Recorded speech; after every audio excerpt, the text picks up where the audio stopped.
Welcome back to the Wannabe Artist podcast. My name is Justin. I am one of your hosts. Who do I have here with me? Josh, your other host. Hell yeah, we're back. We are back. Took a little quick, week break, just post 4th Yeah. of July. We both got really busy. Do you think I sound too, soy or sappy during the intro? Because I feel that way every time. Uh, I mean, not really. What do you mean soy or sappy? Like you're just like, I'm putting on, a weird, I inflection or, mean, you just sound more like formal, I guess, yeah, because you have like a set thing you're gonna say. It's not as candid I guess, because like I want the to rest of the podcast, but it's fine. I I want to don't really commit notice. Minecraft on myself every time that I do the intro. So maybe I'll make you do the intro someday. Okay, my intros are gonna be goaded. Yeah, Like I'm yeah. gonna be fun, not boring like you. Okay. Okay. Okay, buddy. Yeah. Yeah, so we've been kind of busy. What have you been up to, Joshua? So I've been working on a song of mine, just like my first little original song. And Oh shit. I'm not gonna say the name. I don't want to say the name yet. Hmm. But yeah, that's basically what I've been doing. Just finishing up recording and then getting everything done. Like vocals was what took the longest. So I was just working on that for like a few days and then sending it out to be mixed and mastered and everything. It's a Nice. long process, but a Yeah, lot I of back and cannot forth. wait to hear. Yeah. Cannot But wait to hear the final product it because you is did show me some kind of teasers and in yeah, the I showed you process. the instrumental when Yeah. I finished that. But yeah, it's done now. I'm just waiting. I want to release it like when the school year starts, just so it can have like I guess more ears on it. And also I'm waiting for my hair to grow out so we can take a picture for the cover art. So that's yeah, His vision needs to be perfectly captured. basically, yeah. Yeah. Nice, nice. Yeah. Anyone listening, look forward to that. Mhm. You better support it when it comes out. Please. He's begging you. It's my dream. Okay. What have you been up to? Oh, just enjoying summer. I've been Mhm. working a lot, just preparing for the upcoming fall school year semester. Yeah. But I've been, engaging, indulging in a lot of media. I Mhm. just finished the Resident Evil 4 remake and it was Okay. amazing. Mhm. Lots of TV. I've been watching The Boys. It's been really great. I'm looking forward to the finale tonight. I still have to House of the catch up. Yeah, you need to catch up on that. I've been watching House of the Dragon with mom. That's been very cool. And I've been listening to a lot of Claro recently. She dropped Mhm. a new album and I am really into it. Yeah, I mean, I guess recently I haven't been listening to a lot of new music or watching anything new besides what we're going to talk about today. But I've been listening to a lot of Lana Del Rey recently, just like Hell for the yeah. past month, getting into her music. And yeah, it's basically like my summer sort of thing. I don't know. I feel like every summer I have like a new musical artist I get Mhm. really into. And this summer is Lana Del Rey. So Two quick questions. Are you still having a brat summer? obviously, I mean that album is like still in like pretty like decently consistent rotation for me Yeah. at least. I mean, it also helps that the song Apple ended up trending on TikTok for the That little dance, dance. which I did not expect that song, but I'm happy for it. I'm glad like people like general audiences are appreciating like good music. Yeah. And that one's definitely grown on me. Okay. I hate myself. But yeah, I've also it's also been on my rotation. Yeah. Club classics. I think I told you this funny little story. I was at my friend's house and we were just kind of sitting around and then Club Classics comes on. I was sitting in a chair and I got so hyped that my elbow went straight through the chair and I broke their Oh yeah, I chair remember this. Yeah, you and did put a tell me hole this. through it. Uh-huh. So yeah, Bro, shout out Paloma, my friend. I'm sorry for breaking your chair. But shit happens, bro. When Charlie XCX is on, it was a can't hold memorable it. moment. It was a memorable moment for sure. Forever ingrained. Yeah. My other question though, did you listen to Claire's new album? I did not. I did listen No. to the single Sexy to Someone when it came out, Oh yeah. and I thought it was decent. I don't remember too much because it's been like a few months, but I'm definitely going to listen to it because I've heard good things from it generally. Yeah, you should. I think It's definitely very in line with the rest of her work, Mm, but I still think that like someone like Charlie, she's finding ways to kind of revamp yeah. and play with new sounds. So yeah, I'd recommend it. Yeah, Claire's always been like she's a very like I don't know how to say this, like just like vibey artist where Mhm. it's like even if I'm not crazy about all of her music, like I can still like listen to it and enjoy it because Mhm. it's just like so cleanly produced and well executed. I think everything she does is very tasteful Yeah. and I enjoy that part of her artistry. Yeah, I've been really into the specific track Juna. That one's Mhm. been really good. And that Uh, one's like kind of trending right now too. okay. Yeah. I just want to mention before we get into some movie discussion, I tried to listen to Eminem's new album and it was hot ass, so I stopped.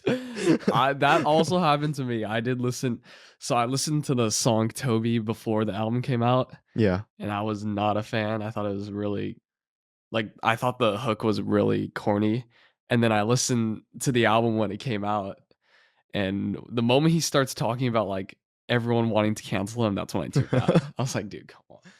I swear there was some like brain rot references in them. And I think the title of the album, Death of Slim Shady, is like a self-fulfilling prophecy. Oh god. It's a cool title too. Like calling back to like that early his glory days, the Slim Shady era. But I will say this, as not good as the album was, at least from what I heard, it's not the worst thing he's done, like by a long shot. Like he's made worse albums, he's made worse songs. You can't really get worse than Venom, Venom. But I kind of like Venom. I kind of like Venom. Only because it's stupid and it makes me laugh every time. Yeah, But I do like Venom. when you're doing that, you know you're off the deep end. Anyway, though, let's get back to some movie discussion. I thought we'd talk about, some hot topics. Mhm. First off, I just want to say we did not watch Despicable Me 4 because fuck you. Fuck the minions. We're not watching that shit. Yeah. But we did watch MaXXXine, which is a part, the final installment of the X-Trilogy by Ty West. Yeah. Yeah. And I guess we'll start with X, back from 2022. Damn. Yeah, 2 years ago at this I know. point. I remember I saw that in theaters. I saw it like I guess like a year after it came out. I saw it pretty late. But because I was intending to watch both X and Pearl in one night, Mhm. but it got way too late, so I just watched X. Yeah. But I like this movie. It's a fun little slasher 80s nostalgia kind of movie. You're getting And a little ahead. okay, Just yeah. quickly before Yeah. anyone who doesn't know, X, it's like kind of homage throwback to actually 70s Yeah, 70s, slashers because it 70s. does take place in the 70s. And it follows like a young group of adult filmmakers Mhm. traveling to a part of Texas and they're being housed by an elderly couple and you kind of see that this elderly couple is very Deranged. deranged and not what they seem. Mhm. So yeah, And stuff as you were go saying, and stuff goes wrong. yeah, the Like they typical do. typical horror formula, Yeah. as you were saying. As I was saying, I mean, no, I was just saying like this movie's it's a fun little experience. I think it knows what it wants to do Yeah, and it does it and executes it in a very uh in a good way. But what do you think? I also agree. I think it's a really decent, fun, like kind of tribute to something like the Texas Chainsaw Massacre. Uh-huh. I think the cast overall is really great. The chemistry, the energy overall is really high. Yeah. I like that we're getting a slasher movie in modern day and it's Mhm. like pretty decent. Yeah, no, I think it blends like the nostalgic elements really well with sort of this modern storytelling angle. Like I Yeah. think the characters are really well fleshed out Mhm. and are really likable and distinguishable, which is kind of rare to see in horror movies, especially nowadays. But even like the villains too, like the Pearl and I forgot his name, the other old Her guy, husband. her Yeah. husband, yeah. They're not super fleshed out, but they're very memorable. And I think Mia Goth's performance as Pearl and Yeah. as Maxine is definitely a standout in this movie, and just a really cool concept overall to have the main character and the main antagonist be played by the same person. Yeah, she really kills it, and it makes more sense in the later 2 films why they made this distinct decision. Mhm. With X, it just kind of feels like, oh, it was kind of a little quirky, cool Yeah. decision they made. I'm sure it's been done before, but it was done really well here still. It has been. Can think of one very specific one, but I don't want to spoil the movie for you. Oh, okay. Yeah, but this has been done before, and I think this is a good example of that being done. Yeah. I think especially in the 3rd act is when Mia Goth really takes it to, like, another level. Oh, yeah. Yeah. Yeah, I think it's pretty well acted too. I was surprised when I first saw it because I hadn't seen Kid Cudi in anything else, but he is in this movie. He plays a decently prominent role too. And yeah, I think he did a good job. He's definitely one of the better artists turned actors that we have today. Definitely better than like Harry Styles or something like that. I'd say so. But The yeah, Cudster. Kid Cudi definitely also plays to his range. I Mhm. feel like very well whenever I see him in something. Yeah, he Like, stays in his lane. yeah, he's never like trying to do something crazy because I don't think he's at like the acting level to like pull off anything to the level that his music has. Oh, yeah, for sure. If you get what I'm saying. And Jenna Ortega is in this too, and I'm kind of iffy on that. I think her performance is fine. Mhm. It's actually good. I don't know. She just feels like one of those actresses that are almost like too modern for this kind of movie. I see what you're Like, saying. it doesn't help that she's the only character in the film that's not really like glamorized in her costuming and makeup and everything. She's very sort of neutrally dressed. Yeah, I thought that too. It pulls you out almost because you're like, "Oh, wait, this is the it star, the it girl right now." Yeah. And she's the only one who can't get, like, down and dirty, Yeah. really. And this kind of reminded me of seeing Sydney Sweeney in Under the Silver Lake. Oh, yeah. I think these movies that are very much based around either being in a set time period or being timeless. I think when you have an actress that's like even actor too, that's like very like synonymous with the current day generation and everything, it it's kind of impossible to not feel a little pulled out. Yeah, it's gonna, like, almost not from its own intentions, but date itself. Yeah, Yeah. yeah, a little bit.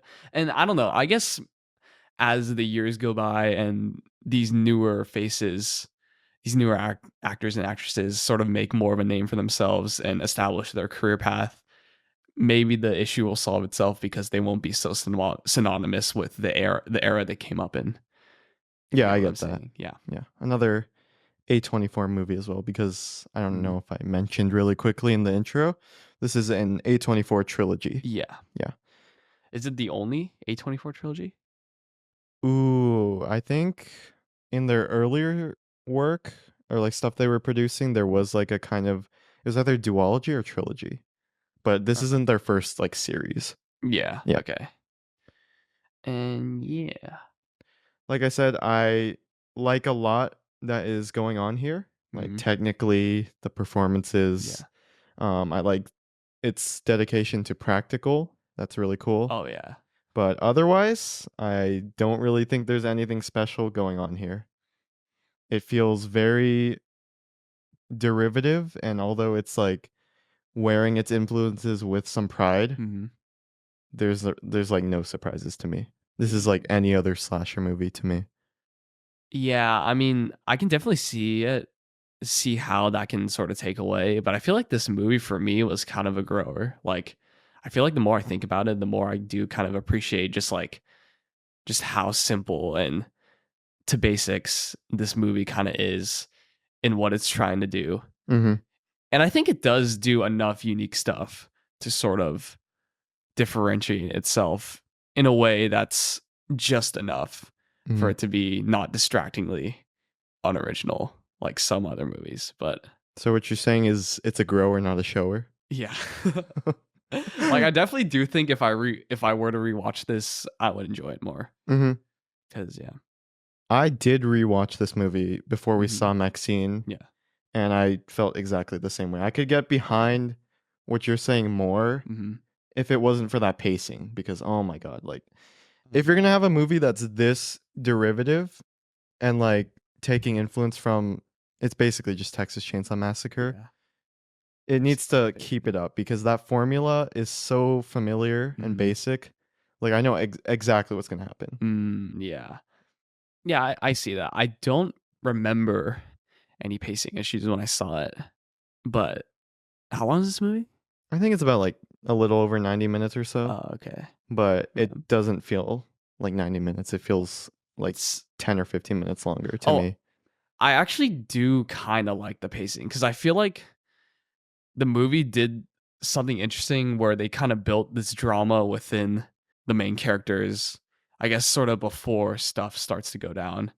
And I Mhm. feel like that element of the story to me was pretty compelling because it just felt like it's a horror movie, it's a slasher movie that's more than just the characters dying. Like there's a conflict going on within the overarching conflict of trying to survive. I get what you're saying. Yeah. Yeah, it does more than most basic generic horror movies, Yeah. but at the same time, it's not anything Yeah. too stand out like some other examples I can think of. Mhm. Like maybe, I don't know, Talk to Me. I think Mm. did a recent example, did a lot of really great character building, Mhm.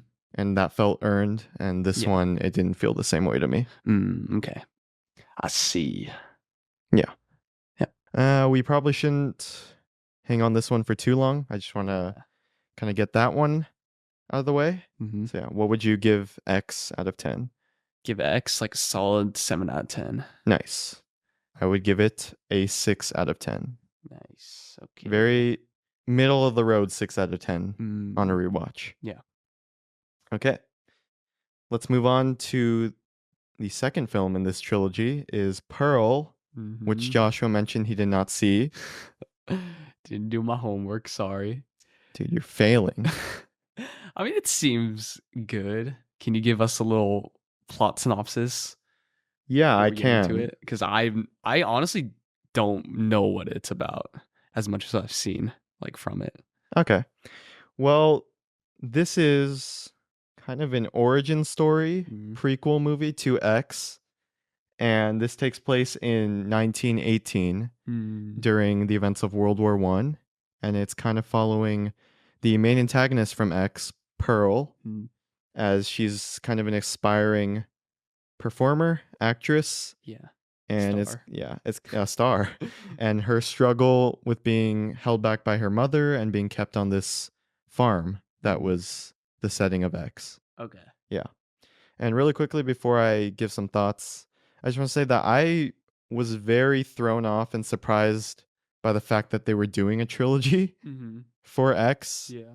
At first when I saw the marketing for Pearl, I was really confused. I was like, is this some weird like ad campaign to like boost X? Yeah. Like I didn't think it was a real movie, Oh, but it was. they came out like they came out in the same year, right? Yes, I think Yeah. X came out in the spring and then Pearl came out in the fall. Okay, Yeah. okay. So you just thought it was some like sort of like yeah, just ad campaign Yeah, I don't know for why I was so confused. Like trailer is pretty clear that it's mm, for its own its thing. own movie. Yeah. Okay, yeah. But I was very surprised by this one. Mhm, Pleasantly surprised. I thought it's kind of homages and like tributes to an older style like benefited the narrative mhm, like very well. yeah, This is much more of like a character study movie of Pearl, yeah. and I really like that angle. There's like a central focus and there's not really all these outside things that like take away from that. Mhm, I think this is easily Mia Goth's best performance in the entire trilogy. yeah. I was gonna Also, say like from what I've seen, from the clips I've seen, yeah. because I feel like this movie when it came out, it was kind of like a big thing, Mhm. especially on TikTok. It felt like kind of inescapable. Oh But yeah. just from the clips I've seen of Mia Goth's performance, it really seems like she's going for it and like just going absolutely insane for Oh this yeah, character. because the ranges she hits are really crazy. Mhm. Because she has to play really calm and like kind of ditzy, housewifey, but then also deranged and like the serial killer you see in X. Yeah. Yeah, and like I said, the 1918 setting adds this ambiance that's very natural Mhm. There's like kind of a whimsiness, but also this like trapped feeling that I'm sure a lot of people felt during times of like war, Yeah. mass world wars. Yeah. Oh, like I was saying before though, like in X, in Pearl's third act is when I think Mia Goth's performance really reaches like some Mhm. of the highest heights. She gives like a monologue that's like honestly one of the most impressive monologues Mhm. I've seen in a while. Yeah. So I was really impressed by that. And I don't want to really spoil it for you. So those are, I guess, just my basic overall thoughts. Yeah. Yeah. I mean, I think that the fact that it takes a more dramatic angle with its story, it's much less. It's not really following a known, not known. How do I even word this? It's not following like you know how like slasher movies, like you know how a slasher movie is gonna go, but Mm-hmm. like with like a drama character study, like there's so many like different directions you could go. That's a Yeah. much more broad term, and I think the fact that it's going for that is definitely a good switch up. And I think the fact that it was shot right after X, Mm-hmm. like immediately after, I feel like it to me comes off as a sort of creative flow state from both like the director and Mia Goth and whoever else was involved. It feels like this creative flow state to where it's like a natural addition to this series of films. It doesn't feel like it's sort of pasted in, and it feels like it has its own direction because of that. Yeah, Just for sure. just from an outside point of view, from someone who hasn't seen it, which is something I do not feel about MaXXXine. Yeah. Yeah, We'll get to that in a which second. we'll But get yeah, I to. think yeah, Pearl definitely feels the most personal to Mia Goth Hmm. and Ty West. Yeah. And like you're kind of saying, in hindsight now, I guess this was kind of just a fluke because I was really impressed by this new direction they went. Uh-huh. And for them to kind of fall back into that same trope as X, I was disappointed. But yeah, I Yeah. give Pearl, before we move on, I give Pearl an 8 out of 10. Solid 4 stars. I give Pearl an NA out of 10 because Okay, I did not see I it. thought you were actually about to rate it. No. I never rate without watching. Good. You're not like You, some do you people I know you know. know people who do that? Yeah, I won't name names, but I know some people who do that, Like and they it's hear really about a sad. movie and they hear about like the general opinion. They're like, okay, so I'm feeling like a 3 on this or like a 9 on this. Dude, people do that shit all the time. Bruh. In another movie we'll talk about later, that kind of phenomenon is happening. Oh hell no. Yeah. We'll talk about that more later though. Mm, Finally though, we have Maxine, which is the final entry in his Ty West X-Trilogy. yeah. And do you want to kind of introduce this one? Sure. I mean, Maxine. This movie's basically it's a follow up to X, following Mia Goth's character of Maxine and sort of how she traverses through her life after the events of that first movie. Her trying to break out as a movie star, not just in the adult film business, but Mm-hmm. as sort of a scream queen, a horror movie actress. Hell yeah. And yeah, there's also her past is also sort of catching up to her. There's this weird sort of figure looming throughout the movie that is whose intentions aren't clear, but it feels like he's trying to take her down or at least wants something from her. Mm-hmm. So she's sort of struggling with this balancing act of wanting to be a successful actress while also trying to stay alive and not have her life ruined by whoever this person is. Yeah, I think it's the Night Stalker, they call him. Yeah. There's this kind of like slasher figure that's going around killing people in the Hollywood area. Yeah. No, it's I mean he was a real killer. The Night Stalker. Oh, is this two separate? What? Huh? Are these two separate killers in the story? Oh yeah. Like okay, the whole Night Stalker thing. He what? Oh You don't shit. remember? Yeah, he's a That's real right. killer, That's Richard right. Ramirez. So it takes place during the time when the Night Stalker was sort of a threat to the LA area or Yeah, yeah, whatever. yeah. Yeah, and so the movie does this sort of like fake out where these people everyone Spoilers. Oh my god, spoilers for or Maxine. oh yeah, Maxine. spoilers. Spoilers. Oh yeah, spoilers for Maxine if you haven't seen it. But it does this little fake out with the Night Stalker where it's alluding to the fact that he is the killer. but then it turns out to be someone else. Yeah, that's right. We'll Okay, talk I about later. think Okay. my little flub right there just speaks to how I felt about the movie because I was very underwhelmed by the experience of this movie. I was excited for it initially. I Yeah, thought we were same, going in a same. very cool direction, Yeah. following X and Pearl, but that was not the case. Yeah, this entire movie just felt like it didn't know what it wanted to do. Oh, yeah. And I haven't seen Pearl, obviously, but it feels like it's landing in this sort of weird middle ground between X and Pearl, where it's trying to be like a horror slasher kind of movie, but it's also trying to be a character study and a drama at the same time. And it just feels jarring because the movie doesn't go all the way with either. It just sits in the middle and explores everything in a very shallow way, very Yeah. surface level way.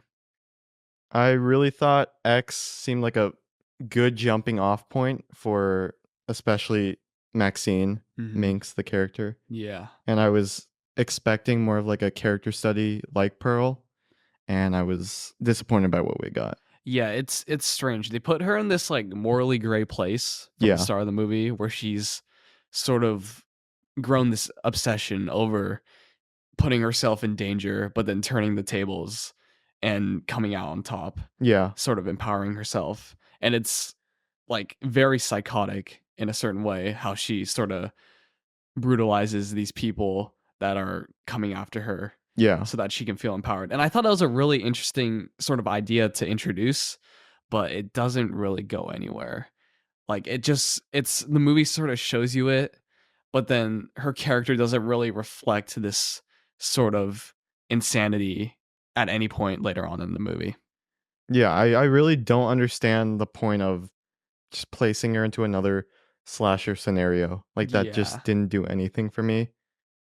And it felt like it was just riding the coattails of X too hard because Oh, it yeah. felt like the stuff that happened in that movie, of course it should have weight, but it felt like it was so much it had so much of a presence in this movie, like her actions in the past were such an integral part of the story and Mhm. how the story moved forward that it just felt like the movie couldn't build its own thing. Like it wasn't building its own conflict. It wasn't building its own story, unique story in a way that sort of distinguishes itself from X. Yeah, you don't feel, like, any of the weight, and speaking of conflict, she does not struggle, like, at all in this movie. Yeah. There is no there is a conflict, but it's just kind of happening around her. She never really struggles with even her own journey of pursuing acting. It's just Yeah. kind of, like, almost handed to her, and, like, I know she had to work through a lot, but it just you don't feel any of that You don't consequence, that it weight. it definitely shows it, but you don't feel it. And I think this kind of ties into the ending that just feels way too optimistic and like everything was wrapped in a neat little bow. And of course that's satisfying and to a certain extent, but the journey to get there was so messy that it just doesn't feel earned at all. And I think yeah, her as a character, like the movie itself doesn't feel like there's any stakes. Like she never feels like she's in danger Oh, no. because they set up that thing with her sort of obsession with empowering herself by attacking these attackers. That's a bad way of putting it. But then so by establishing that, the rest of the movie, she never feels like she's in danger. Like even when she has this like PI, like professional PI investigating her and pursuing her like throughout the whole like first half of this movie, like she like beats his ass Yeah, at a she's too certain much of point. a Yeah, badass. There's that she's too much of a badass, I yeah. feel like. There's that one guy who kinda pulls, like, a fake out on her, Mhm. and she ends up getting the upper hand and stomping his balls, and which I thought was a really funny, cool scene. By the end of it, it Uh-huh. just I mean, it didn't really matter. It didn't matter, and I feel like it also negatively impacted the movie. Like, Yeah. as fun as that scene was, that was probably the most, like, entertaining part of the movie, Mhm. to be honest. And as fun as that was, it doesn't when you finish the movie, it just didn't feel worth it. It just felt like something that negatively impacted the vision of whatever Ty West was going for. Yeah, and that excess violence is cool, and it fits for this '80s kind of film tone that it's going for, but it does not mesh well with a narrative of someone trying to like break through the industry. Yeah. Yeah. It also feels like what's missing to to support the nostalgic elements of this story is like actually compelling characters Mhm. and actually memorable characters. Cause like everyone else that isn't Maxine solely exists for a very surface level purpose. Like Yeah. we have Giancarlo Esposito in this movie, Oh yeah. who's Stacked phenomenal. cast. Yeah, phenomenal actor, but only really exists to be her manager, which basically means any situation she's in, she's basically good because she has this sort of psychotic manager that'll just get everything done for her Yeah, he's like the and take comedic care of relief. stuff. And yeah, he is the comedic relief too, but he's not that funny. Yeah, and while we're on the cast, we have Elizabeth Debicki, who's like the Uh-huh. big director, Lily Collins co-star. We have Michelle Monaghan Mhm. and Kevin Bacon, who are both like kind of Oh yeah. in the other side roles. Mhm. Um, detective and then like PI. Yeah. And I'm forgetting his other name. What is that guy's name?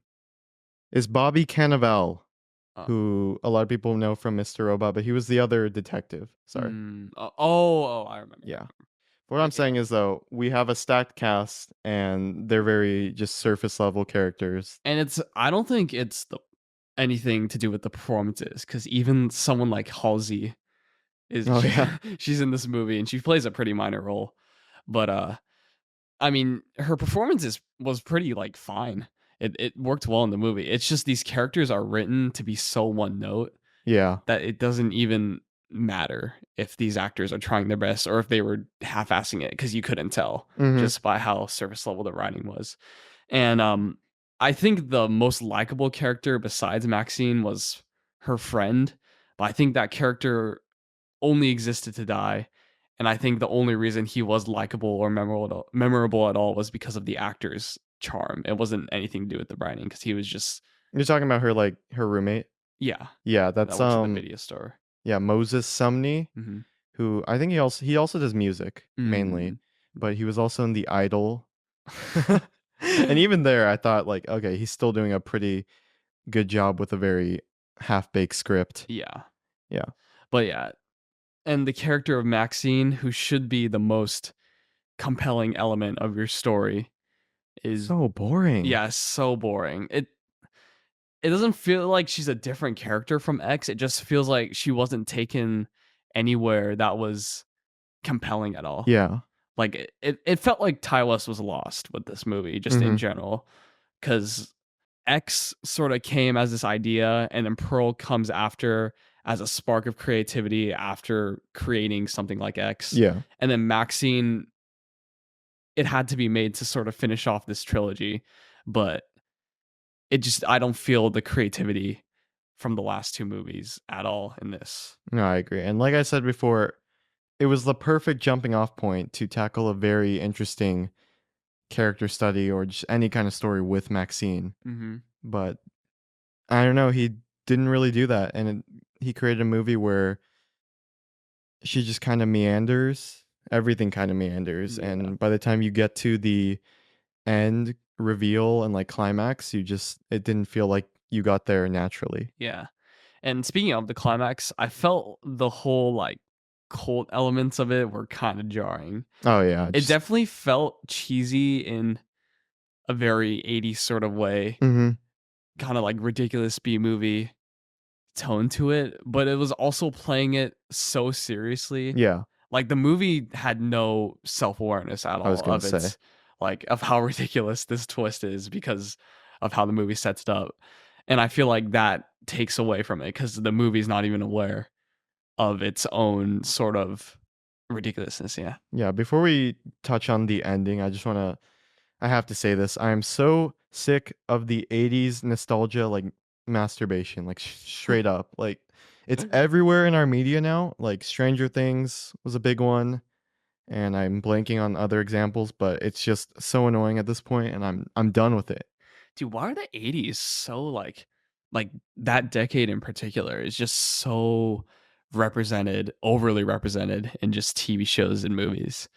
Cause like personal preference, I think the 90s, 2000s, like those are way cooler time periods. I guess they're more recent, but Yeah, we're like speaking from a little personal bias, but I don't know, 80s has always had this kind of like, it's very glamorous. yeah, glamorous, Mhm.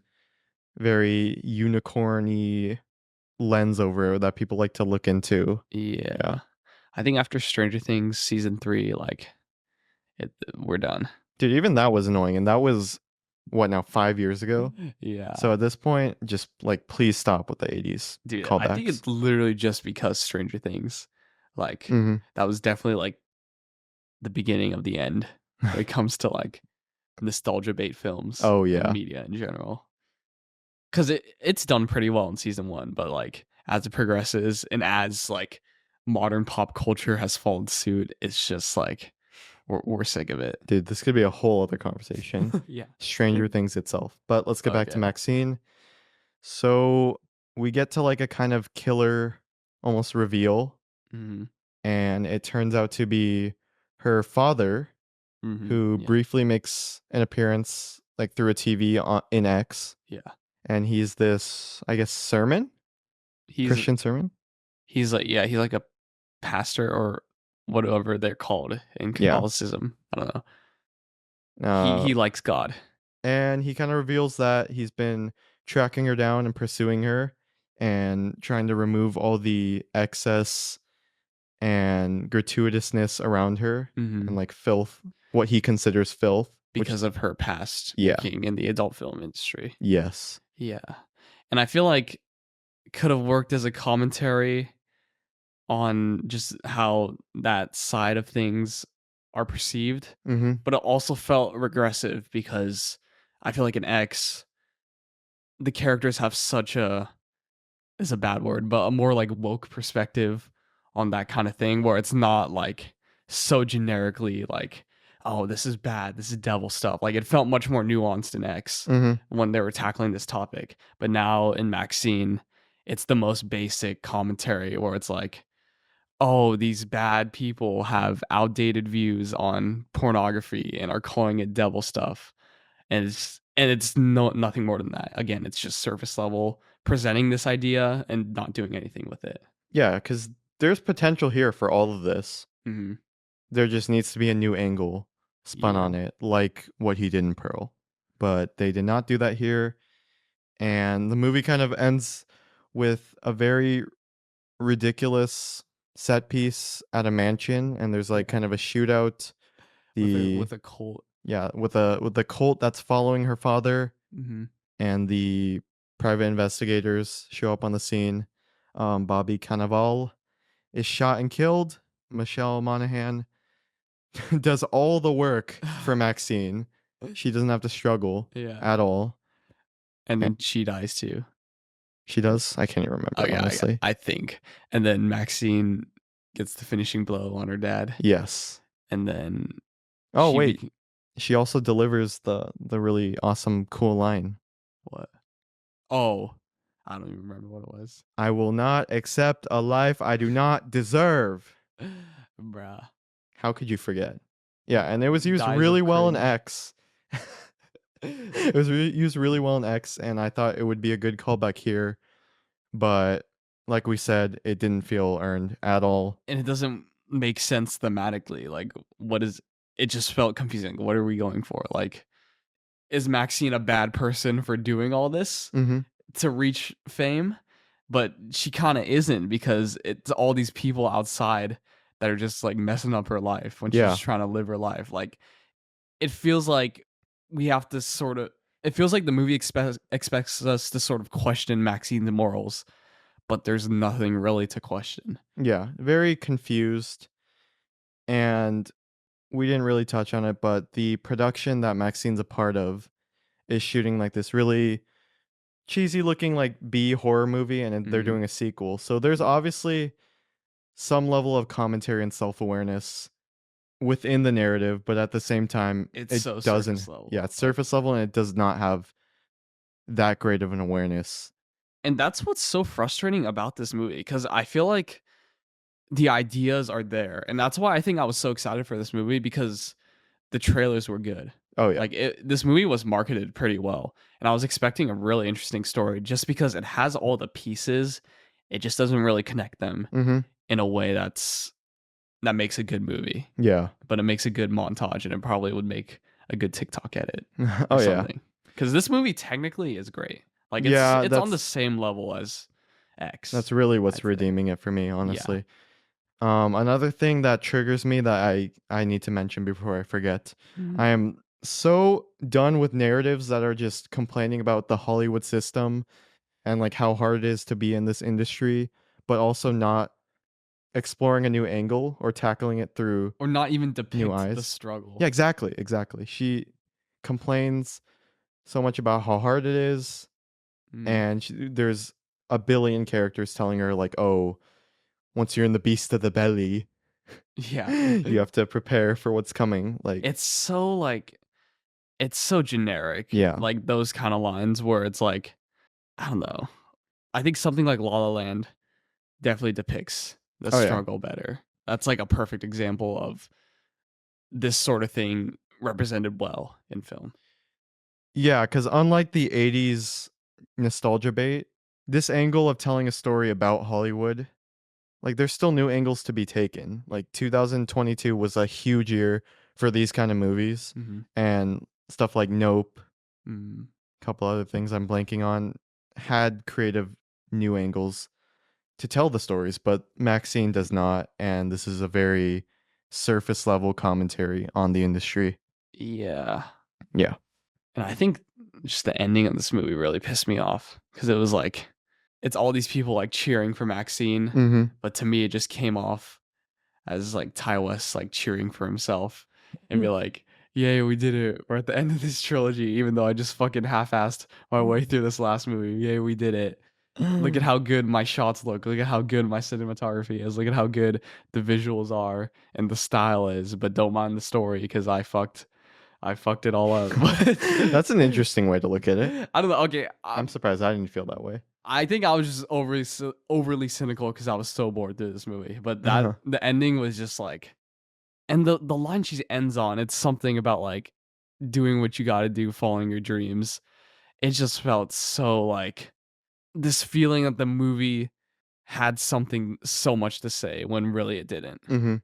It's like it's like in music when like some music just has this feeling where it feels like it's doing something so experimental or so grand, Mhm.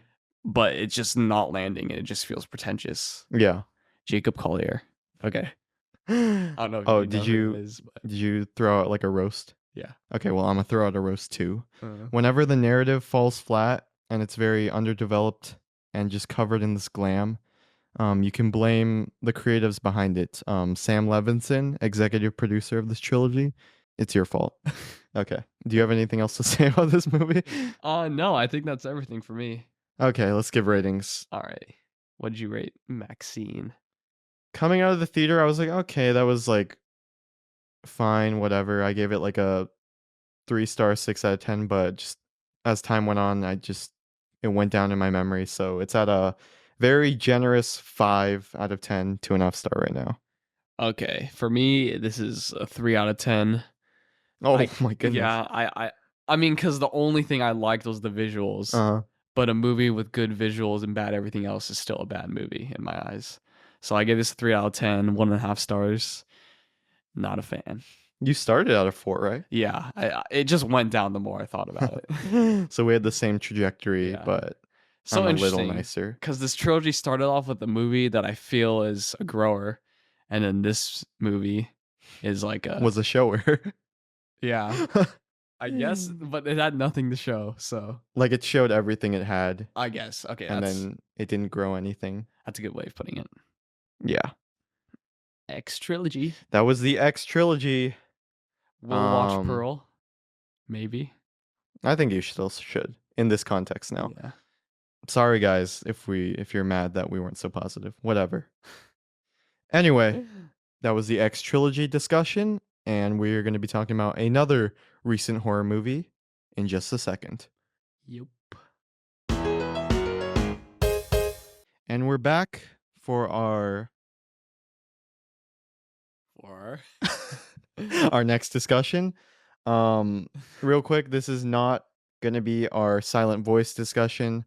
We decided to push that back a little bit because we're going to talk about some, like hot topics. yeah, Yeah, we're clout chasers, and so we're also like bad at everything, so we just never got to silent voice. But don't I mean, I've expose us like that. We're a little behind, okay? We got busy.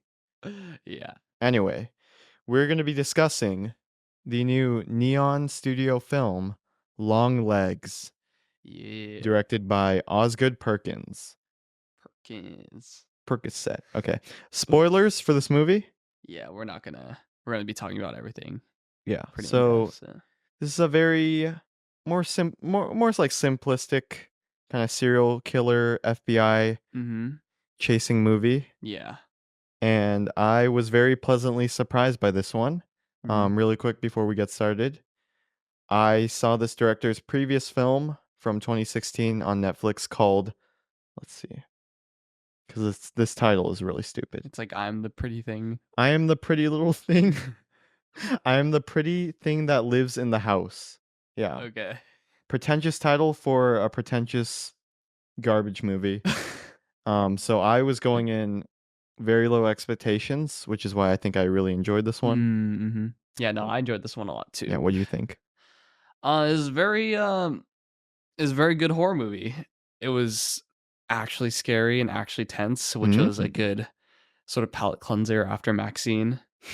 I mean, I don't think the whole X trilogy in itself is really going for the same thing, but Yeah.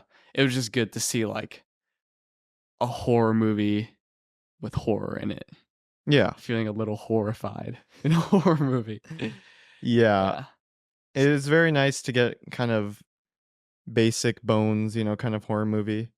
Yeah. But also it's throwing a lot of surprises at you and it Oh does yeah. have an angle it wants to take. Yeah. It's self-aware. It knows what it is, Mhm. unlike something like Maxine. Yeah. So this movie's it's very similar to Seven, Mhm. which is David Fincher film from '95. It's this sort of detective story where we have this main character sort of tracking down and trying to solve the mystery of a very mysterious behind the shadows sort of killer. Yes. But I think what this movie does to differentiate itself from Seven is that I feel like Seven, that movie, the way it progresses, sort of feels like the world at large Mhm. is sort of falling apart and falling into darkness. Yeah. While this movie feels very intimate, it's very contained in its space, and with its main character played by Micah Monroe, Yes. very good performance by the way.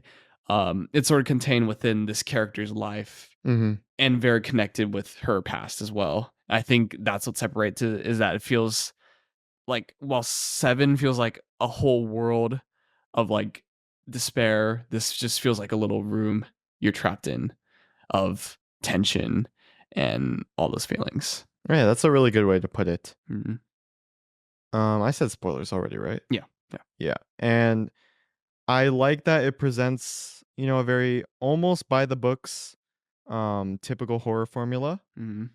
but as you go through the narrative, it introduces a very cool supernatural, almost like mystical angle. Yeah. It's it's it's I think where the movie gets a lot of its character too, Yeah. when these things are sort of popping up and you don't know where it's going, Mhm. but it's eventually leading to its big sort of climax. Yeah, it's most comparable to something like spoilers for the movie Cure, this Japanese film, where it's Mhm. like a detective story following the serial killer, and you can tell that there's this more supernatural angle Mhm. to it. Is that wait, that's a Japanese movie, right? It's Japanese, yeah. Is that the one with Kiyoshi Kurosawa. is that the one with the scene where there's, like, this lady that's, like, walking really slowly Yes. in this dark yeah, I've seen Yes. a video about that Yeah. too. Very good movie. I recommend that. Mhm. Um, this movie's almost like I wouldn't even say a ripoff, but it's definitely bearing a lot of similarities to it, which is Mhm. like totally fun because it Yeah. does its own thing. Yeah. Especially with the main antagonist of this movie, the titular Longlegs, Uh-huh. who Played is by played by Nicolas Cage. yeah. Yeah, the goat himself. I don't know about you, but I am a huge Nicolas Cage fan. Oh, I know you are. Yeah, you know I am. I mean, Nicolas Cage, he's an actor that I'll always respect because he always gives it 100%, Oh, not just 100, like 100. 150%. Yes, yes. And whether that aids or takes away from the movie, I don't think takes away from his sort of credibility as an actor. Yeah. He was Always brings the energy, the presence, yeah. the charm. And I'm glad he's been doing good stuff recently Yeah. because I feel like for a long time in like 2010s and late 2000s when he sort of became a meme, people just kind of viewed him as this sort of like meme actor. The And nutty guy. yeah, like just the crazy guy who does like outlandish things on screen. Mhm. But he's much more than that. Mhm. I mean, he is still that, but he also very much has artistic credibility in what Mhm. he does. Yeah. I think that's something that is much more apparent through his more recent work, like with this and like Dream Scenario. Yeah, Yeah. very commendable actor. He's always like looking to challenge himself. No one role is going to be like exactly the same as the other. Mhm. He's trying to find different things to do as a performer. But he still has this consistency throughout his performances. Like you know what a Nick Cage performance is. Yeah, which is so cool. Yeah, Did you see what he said following this movie? I did not. What did he say? He said that he probably isn't going to tackle another like serial killer role. Hmm. Was that for any particular reason, or is it just I'm kind of blanking, but he said he doesn't. Oh no, it was really simple. He was just like, I don't like scary, bloody things. It okay? was along those lines. All right. So I mean, I get it. Yeah, I Too mean, much. Too if much. you're gonna go out saying that, you might as well go out with a bang, which he definitely did, in Oh my yeah. opinion. No, his performance is great. This movie. He's definitely doing his classic Nick Cage thing, especially as his character is shown more and more throughout the movie, and you Oh yeah. see him go more and more insane. But I think it works very well in the context of this movie. Because I Mm-hmm. think the tone of this movie, while it's very dark, it's also sort of mean spirited in a cynical kind of way. Mm-hmm. And I think Cage's really sort of out there performance and almost like silly at times works well to aid this tone that this movie has. Yeah, it meshes very well. I think that's in large part because of the overall presentation. Hmm. This film demonstrates like a lot of restraint and patience with showing him on screen, and Uh-huh. like when you finally get the reveal of kind of how he looks and his whole kind of demeanor, Yeah. it feels really earned because you had that build up, that setup, Yeah. the tensions there. Yeah. I know they were censoring his face in a lot of the marketing, Mm-hmm. and I didn't see any of that before I watched the movie. I feel like that I don't know, I feel like that was sort of building up expectations. I guess I didn't have this experience because I didn't really see any of the marketing for this movie, Mm-hmm. but I feel like that kind of builds expectations. And then when you see what he actually looks like, I feel like a lot of people are going to be kind of disappointed because they're expecting something really, really scary. Oh yeah, I'm From him. really glad you brought up the whole marketing kind of Yeah. side because I did see the marketing and Mhm. I was really impressed by it, but yeah, it kind of almost set up this Yeah. unmatchable expectation with audiences, Yeah. and following this movie, the conversation and I guess reception has just been very divided because people are setting themselves up to be Yeah. disappointed. And you're gonna get people that are like, "Oh, he didn't even look scary," but like, I feel that's completely ignoring the fact that it still worked. Mhm. Like, it was done really well. I think the makeup was so good for his design because Oh it yeah. felt so natural, but it didn't feel like you were looking at Nick Cage. It felt like you were looking at the character. Yeah. I think it that was like such a good thing because I think if we saw too much Nick Cage in this, I said this before after we watched this, but if we saw too much Nick Cage in the face of Longlegs, Mhm. that might have taken away and pulled you out of the character a bit. Yeah, I agree.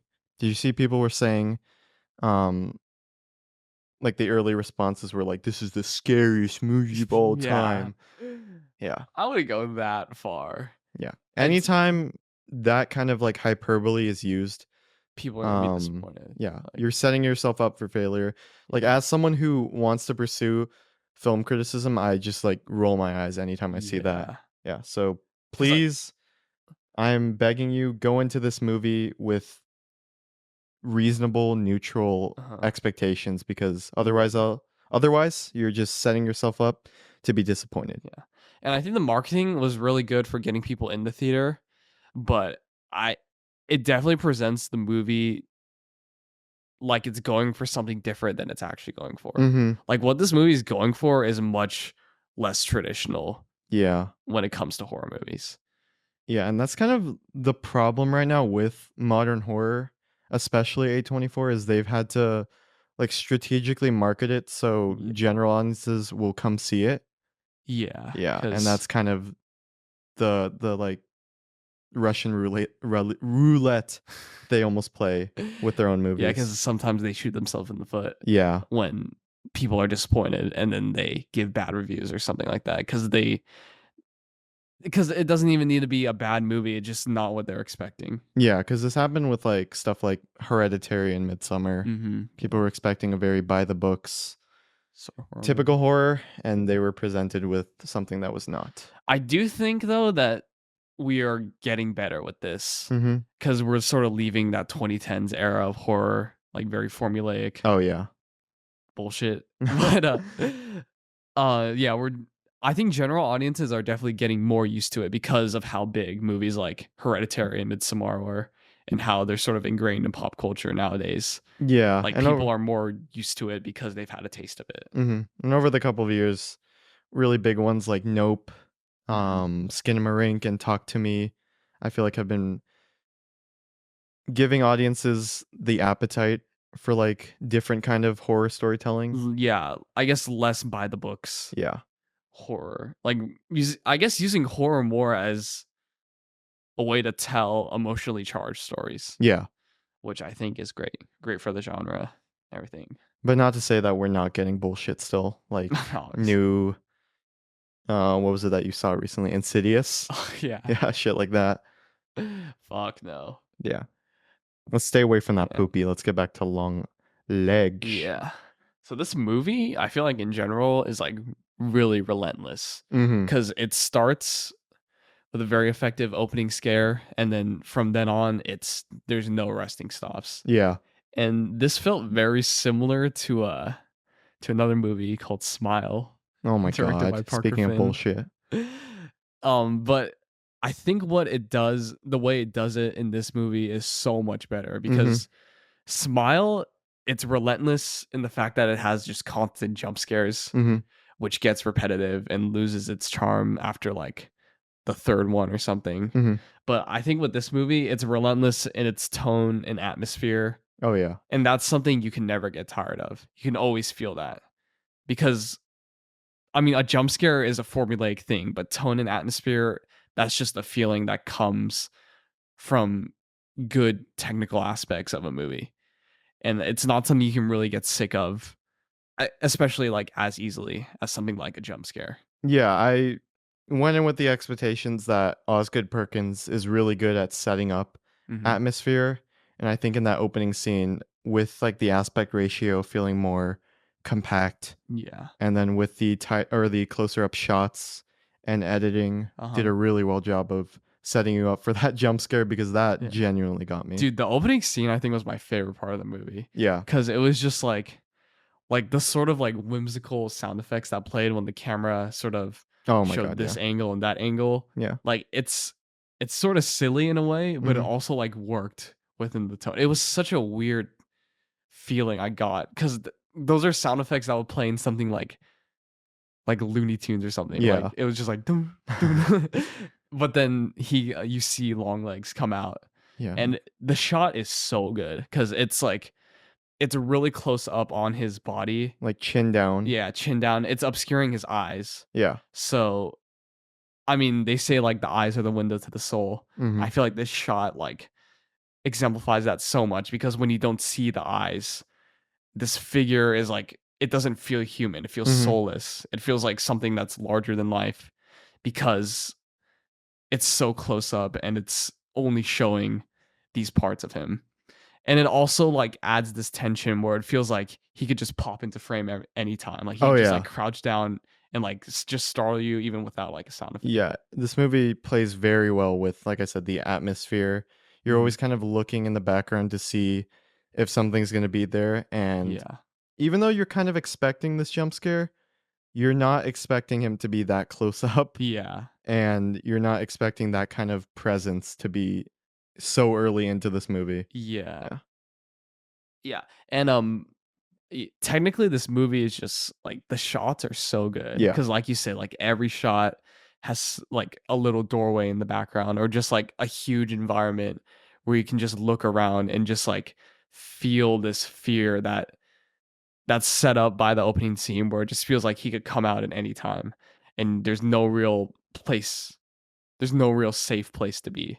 Like there's always an opportunity for him to come out even though he rarely does. Yeah. It's very nice. And the one jump scare, I guess, like sort of traditional jump scare in this movie comes at the most unexpected time when she's Mhm. looking through the pictures. Oh, that's right. Yeah, yeah. And when that happened, it definitely got me. And I was thinking whether or not that was cheap, but I think it does work to service the story because it feels like this rush that the character's going through because Mhm. she's experiencing like all these memories of what happened in her past involving the killer. I think they all feel very earned, Yeah. and it's reserved enough to when you finally get jump scares, Yeah. they work because you set up, like we said, that tone, Mhm. the environment, and so when you get them, they feel genuinely scary, and you're with the character. Yeah, and I don't know if my memory is correct on this one, but I think the shot before that jump scare is like one of the few shots where there's not really anything in the background to look at. It's just her looking through the photos, and then the Mm, jump scare comes. And I thought that was a really good move because your guard is down yeah, I'd during say that time. so. It feels like a safe moment. It feels like the one safe moment, but it really isn't. Mhm. And I like that you mentioned he's long legs. He's always like this kind of background figure because he kind of is. While he's definitely pulling a lot of the strings, Hmm. he'll kind of jump around and like we'll see with the reveal that he's basically like a pawn or like Hmm. puppet for the devil and Yeah. like who he worships. Hmm. And I thought that was really interesting that he's could be considered not human and just like kind of this entity that walks around Hmm. Yeah. and just carries out the tasks of the devil, you know? Yeah. Yeah. I thought Micah Monroe's performance as the main character, I forgot her name, but I thought she did Mhm. a really good job too. As sort of, I think this is what this movie does way better than Maxine, portraying a competent badass whilst also having this vulnerability. Yeah. She's very troubled too. Like Mhm. you can tell, like just from her the way she interacts with people, that there's something up with her. And this vulnerability like adds stakes to the movie. Like she Mhm. doesn't feel safe all the time. She Yeah. feels very unsafe most of the time, even though the movie goes out of its way to show that she's very competent. She can handle a gun, that kind Yeah. of stuff. This is Agent Lee Harker. Okay, yeah, Yeah. that's it. And it feels even more weighty when we find out that she has a very deep personal connection Hmm. to Longlegs and his kind of goals. Yeah, We find out that the opening scene was her when she was younger, yeah. and that was her first encounter with Longlegs. Hmm. And we find out that she was almost gonna be killed by him. Yeah. Sorry, this is it's a lot to unpack. But then the mom offers to sort of be a pawn in his mission, Yeah. sort of carrying out all the rest of the murders that happen throughout the movie. I guess we should explain how Longlegs carries out before we Oh dig yeah, more into I that. So, guess. it's not a very traditional serial killer type of story as we find out. He he's a doll maker Hmm. and he presents these dolls containing like spirits, As a gift. yeah, as gifts to random families that he Yeah. pursues. And then this doll basically drives the father insane or doesn't That's correct. yeah, it drives the father insane to basically kill the whole family and then kill himself. Yes, but he pursues specific families. It's usually kids who have birthdays on the 14th Okay, yeah. of a month. Uh-huh. And sorry, this is like kind of our fresh out of theaters, even though we saw it Yeah. a few days ago. Thoughts? I believe it's 3 days or so before the actual birthday Yeah. where the murders happen. Yeah, yeah. if that made any sense. And the main character's mom is revealed to be the one who delivers the doll and basically causes all these murders to happen. Yes. Yeah. And I thought it was so weird the way the mom was presented Mhm. because I mean from the start you can tell there's definitely something wrong, but Mhm. I guess I kind of just assumed like, oh, she's old, like she's just dementia or something. Senile. Yeah, but it's revealed that she has this like very dark side to her, Mhm. and the movie reinforces that with how she kills that one agent in the car. Yes, Yeah, yes. which was a very very memorable scene. It's this Mhm. sort of slow motion where you see her in the background approaching, and there's no like sudden loud effect or anything, but you just see it all unfold in slow motion. You just feel this sort of dread because you know like what's gonna Mhm. happen. Yeah, I like this idea for the personal connection. I think this might be the only element of the movie that felt kind of underutilized, a Hmm. little under half baked to me. Mm-hmm. Yeah, I don't know. So you like that element of it? I like that element. I'm not 100% on the whole doll spirit thing. Mhm. I think the movie leads into it very seamlessly. I just think that direction for the story was a lot less compelling because they do eventually detain Longlegs near the end of the movie, and Yeah. then he kills himself in like the interrogation room. And I feel like once he was down, I was a lot less invested in the story because I think what made the first like 2/3 of the movie so compelling was the fact that he felt like this presence that was always looming in the background, and like he felt supernatural in a sense, even though everyone is saying like, oh, he's just a guy. Like it Yeah. didn't feel like that, but so that desire to sort of find out what he truly is drove the movie for me. And then once he was gone, I just felt a sort of I don't know, I just felt sort of unsatisfied because it just felt like my favorite part of the movie was kinda just, like, gone and we were entering this new part that didn't No, feel I as agree with interesting. that. The I guess more third act definitely was missing long legs. Like he's such a strong presence Yeah. and it's hard to really match that with anything, no matter how creepy the mom, Ruth Harker is. Mhm. But I do have to disagree. I really like the supernatural Mhm. element of it, even though it's literally just Cure again. I think the angle with the Mhm. dolls is what makes it interesting. Yeah. And that idea that they're not really physically carrying out the murders. Mhm. It's like all done by them is just such an interesting concept. Yeah. Yeah, because they're I mean, it's like Cure, but they're like welcoming it into their home Yeah. and it's kind of I don't know, not to say it's their own fault, but it's a It's result of their their actions, yeah. warmness, yeah. And it's, I really like how this movie called back to a lot of stuff established in the beginning. Like, it called back to the birthday party, obviously, but there's one shot in particular where she's knocked out and she Mhm. wakes up in the basement of her childhood home, and it transitions from a square aspect ratio to like a more traditional, Wide. yeah, wide aspect ratio, and it does it like it's like a fade, sort of like Mhm. it just does it slowly, and that's something that they did with the title, the title card Oh, of yeah. this movie. I was like really like sort of happy that they reincorporated it into the actual movie because it was Mhm. such a good shot. Because it also had that ambience, like something was gonna come out. Mhm. Like as you saw more and more of what's around her, that there was gonna be something there, but there wasn't. Mhm. But there was still that tension. That was really good. Yeah. Yeah. Do we have anything else, like, more to say? Uh, I mean, as much as we're praising it, I do think the story of this movie is very it's just enough to Yeah. me. Like I don't think the story is anything special, which isn't a bad thing. It just doesn't really add to the movie. It's just enough for the good elements of this movie to shine I could and agree with that. be present. Yeah. Yeah, it's not doing anything groundbreaking, but I don't know, I feel like this is almost a result of how low of expectations we have for horror movies nowadays and how Yeah. low the bar has been set. And so it's like when we get those 1 or 2 good horror movies a year. It feels really special. Yeah. And I just love a good like mean-spirited horror movie every once Mhm. in a while. Not something so like I don't know. I guess there's a certain tone to most horror movies that just doesn't feel dreadful enough. Mhm. But this movie definitely has that where it just feels so like hopeless and everything. Yeah, kids are And being killed. That's a yeah, really big W.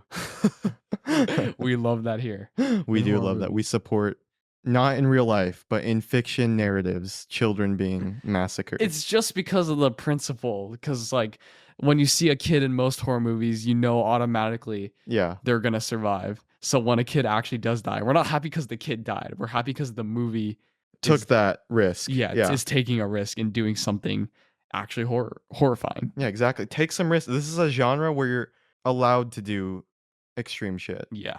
and So you take might as these, well. yeah, chances. Mhm. And something recent that did not do that was Evil Dead Rise. Sorry. Kinda like that movie though. Um, it was fine. Okay. Anyway, I think is that everything we have to say about Longlegs? That's all I have to say about Longlegs.